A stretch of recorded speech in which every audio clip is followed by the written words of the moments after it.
3분으로 충분한 코인 투자 정보를 드리는 3분 충분입니다.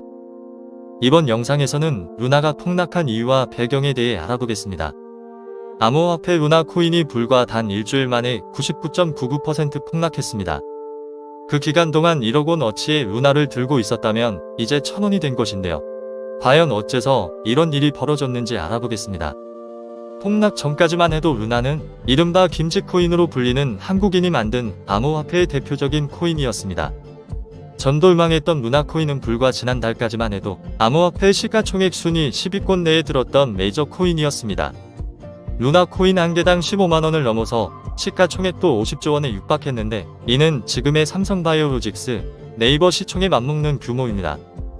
그렇게 지난 5월 5일만 해도 10만원대 수준이던 루나는 급격히 하락해 13일에는 사실상 휴지 조각이 됐습니다. 지금은 말을 바꾸었지만 당시 세계 최대 가상화폐 거래소인 바이낸스는 이날 루나를 상장 폐지한다고 밝혔습니다. 이어 국내 암호화폐 거래소 업비트와 빗썸도 연달아 루나를 상장 폐지한다고 공지했습니다. 그렇다면 자코인도 아닌 시총 순위 10위까지 찍은 루나 코인이 어떻게 하루아침에 폭락한 걸까요? 루나가 폭락한 과정을 이해하려면 루나와 자매 코인인 테라 코인을 살펴봐야 합니다. 테라는 스테이블 코인 말 그대로 안정적인 암호화폐, 법정화폐로 표시한 코인의 가격이 거의 변동하지 않는다는 뜻입니다. 일반적으로 가격 널뛰기가 심한 암호화폐의 특성을 보완한 코인으로 테더가 대표적입니다. 테더와 마찬가지로 테라도 가격이 언제나 1달러에 고정되도록 설계됐습니다. 이렇게 가격을 고정하는 행위를 못을 박는다는 의미의 패깅이라고 합니다. 가장 일반적인 패깅 방법은 테더처럼 현금과 국채 같은 안전자산을 담보로 하는 겁니다. 혹시 테더 가격이 1달러 밑으로 내려가도 달러 준비금을 이용해 투자자에게 돈을 지급할 수 있다는 믿음을 심어주는 방식입니다. 다만 이런 테라의 특이한 점은 안전자산 담보가 없다는 점입니다. 담보가 없다면 투자자들은 테라 한 개가 언제나 1달러를 유지할 거라는 믿음을 어떻게 가질 수 있었을까요? 여기서 드디어 루나 코인이 등장합니다. 이른바 자매 코인인 루나와 테라를 연동시킨 시스템으로 코인의 공급량을 조절한다는 계획입니다. 테라 한 개는 언제나 1달러어치의 루나와 교환됩니다. 루나는 일반 암호화폐처럼 가격이 변동하기 때문에 1달러어치의 루나 양은 그때그때 달라집니다. 테라 가격이 1달러 아래, 예를 들어 0.8달러로 떨어졌다고 가정해보면 0.8달러 가치를 가진 테라 한 개로 1달러어치의 루나를 받을 수 있으니 투자자는 0.2달러를 이득 봅니다. 시중에 있는 테라는 수거되고 공급량이 줄어들기 때문에 테라 가격이 올라가 1달러로 복귀할 수 있습니다. 반대로 테라 가격이 1달러를 넘어가면 발행사에서 루나를 사들이고 테라를 풀면서 테라 가치를 떨어뜨리는 식입니다.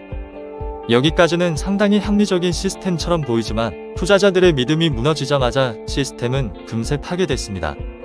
지난 5월 9일 테라의 1달러 선이 붕괴된 것을 기점으로 테라의 가격 안정성에 대한 투자자들의 신뢰가 무너지기 시작했습니다.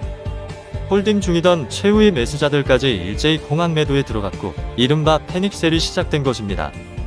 이렇게 단기간에 많은 투자자들이 일제히 테라를 팔면서 테라와 루나가 함께 하락했고 시세를 방어할 수 없게 됐습니다. 테라 보유자들은 테라 한 개를 곧바로 1달러로 바꿀 수 없는 구조입니다. 1달러에 상응하는 루나로 바꿀 수 있을 뿐인데 갑자기 매도세가 몰리면 테라를 루나로 바꾸는 와중에도 루나 가격이 실시간으로 떨어집니다. 루나와 테라가 서로 가격을 유지해주는 구조가 작동할 새가 없는 상황이 되어버린 것입니다. 업계에서는 이번 폭락 이전부터 테라 루나가 폰지 사기일 가능성이 지속적으로 제시됐습니다. 늦게 진입한 투자자의 돈으로 앞서 진입한 투자자에게 돌아갈 돈을 지급하는 이른바 돌려막기 아니냐는 의견은 계속 지적받아왔던 문제입니다. 우선 별도의 안전자산 준비금 없이 또 다른 자체 발행 코인으로 기존 코인의 가치를 뒷받침하는 구조가 취약하다는 지적입니다. 발행사에서는 이런 비판을 의식해 앞서 35억 달러 규모의 비트코인을 매입해 2차 안전망 역할을 할 준비금을 마련하기도 했습니다.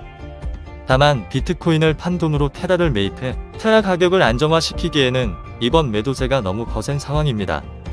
테라의 높은 이자 수익률도 의문의 대상이었습니다. 발행사는 테라를 구매에 예치하면 연 20%에 달하는 수익을 지급했습니다. 제도권 은행 수익률은 물론이고 테라와 같은 탈중앙화 금융 프로젝트 업체들의 수익률도 훌쩍 뛰어넘는 수준입니다. 물론 이와 같은 방식의 투자자들이 매력을 느꼈던 것입니다. 문제는 여기서 말하는 20% 이자가 어디서 오냐는 것입니다. 발행사는 기존 은행과 똑같은 원리로 예치된 테라를 대출해준 후 발생한 이자와 대출자들이 담보로 맡긴 루나 등을 예치해서 발생하는 이자로 지급한다고 했습니다. 그럼에도 이자율이 너무 높기 때문에 외신에서는 실제로 지속될 수 있는 이자 창출 구조가 있는지 지적해왔습니다. 결국 나중에 진입한 사람의 돈으로 먼저 진입한 사람의 수익률을 떠받쳐야 하는 구조라는 겁니다. 가상자산 전문 매체인 코인텔레그래프도 예치된 테라를 대출하는 차용자보다 20% 이자 수요자가 많기 때문에 이 설정에는 큰 불균형이 있다고 우려했습니다. 업계에서는 스테이블 코인 발행에 관해 투명하고 명확한 규제가 마련돼야 한다는 목소리가 나오고 있습니다. 이들 발행처가 하는 일을 뜯어보면 사실상 제도권 은행과 비슷한 작업을 하고 있는데 은행처럼 규제받지 않기 때문입니다. 만약 은행에서 우리가 예치한 돈을 행장 마음대로 주식에 투자한다면 난리가 나는 것을 상상해보면 되는 문제입니다. 예치금을 어떻게 운영하는지 투명하게 공개되고 규제가 있습니다.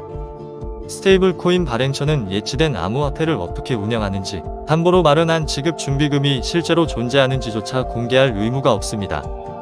제닛 옐런 미국 재무장관도 지난 10일 의회에서 스테이블 코인에 대한 규제 승인을 요구했습니다. 옐런은 테라의 추락은 빠르게 변동하는 달러 연동 스테이블 코인이 금융 안정성을 위협하고 있다는 걸 보여주는 사례라며 스테이블 코인 발행자를 규제하는 법안을 만들어야 한다고 주장했습니다. 이는 김치코인의 대표였던 루나의 불명예로 남게 되었습니다. 이상으로 루나 코인의 폭락에 대한 설명을 마치겠습니다. 유익하셨다면 좋아요 한번 부탁드립니다. 감사합니다.